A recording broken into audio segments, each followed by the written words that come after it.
দুই গ্রামের সংঘর্ষের রণক্ষেত্র ইলামবাজার, আহত ৮। ছাগলের ক্ষেতে ধান খেয়ে নেওয়াকে ঘিরে সংঘর্ষের ঘটনা ঘটেছে। অত্যন্ত উত্তপ্ত হয়ে ওঠে পরিস্থিতি। ইলামবাজারের পাইকুনি নৃপতি গ্রামের বাসিন্দাদের মধ্যে সংঘর্ষের ঘটনা। বাঁশ লাঠি নিয়ে সংঘর্ষ হয়।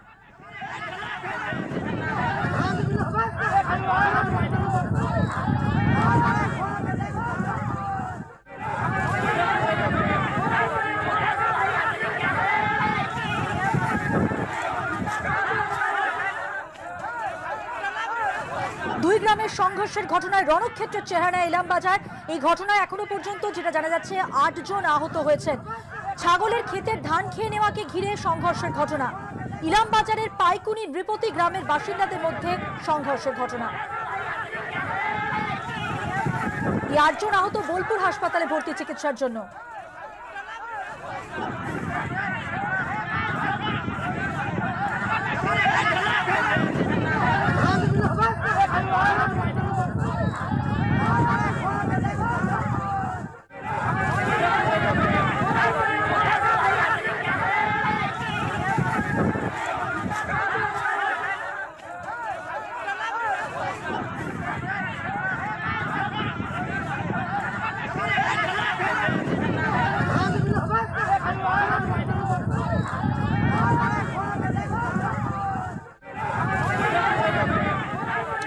সর্বশেষ পরিস্থিতি জানবো, আমাদের সঙ্গে রয়েছে আমাদের প্রতিনিধি আবির ইসলাম। আবির, এখন ঠিক কি পরিস্থিতি, কি কারণে এতটা উত্তপ্ত হয়ে উঠলো পরিস্থিতি?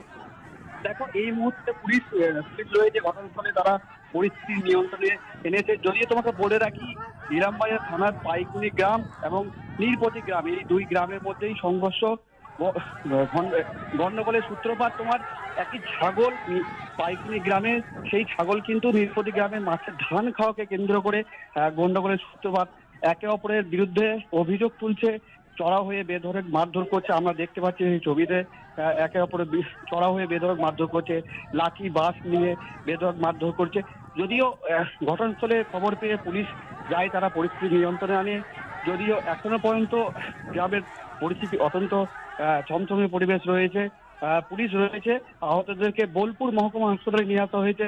এই মুহূর্তে চলছে তাদের চিকিৎসা। যদিও দুই গ্রামের মধ্যে যে গন্ডগোল, একে অপরের বিরুদ্ধে অভিযোগ করছে, কিন্তু পুলিশ ঘটনাস্থলে রয়েছে, পরিস্থিতি নিয়ন্ত্রণে এই মুহূর্তে রয়েছে। ধন্যবাদ আবির।